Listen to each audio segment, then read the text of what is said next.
The New York State Health Department has the audacity to respond to a Department of Justice request for New York's COVID-19 nursing home data by claiming they can't find the records.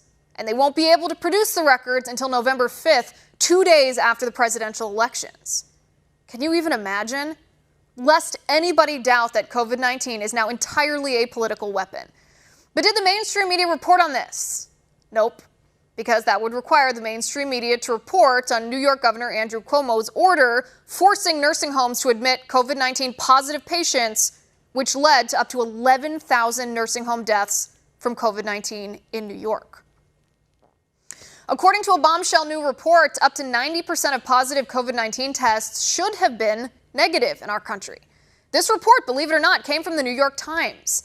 The key is the amplification cycles of the COVID-19 PCR tests, which take genetic material on the swab sample and amplify it until a machine can identify virus DNA.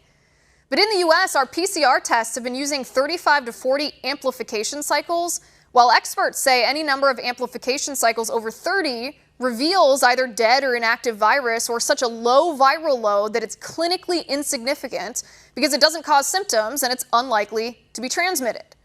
According to this New York Times analysis, 90% of COVID PCR tests in New York, Massachusetts, and Nevada were clinically insignificant, which means they should have been negative. But did the mainstream media report on this? Well, just the New York Times, to their credit. Everybody else basically ignored it. An MSNBC host called black RNC speakers a, quote, modern-day minstrel show, insinuating that these black individuals who chose of their own free will to support the Republican Party and President Trump were essentially wearing blackface and weren't real black people because they are Republican.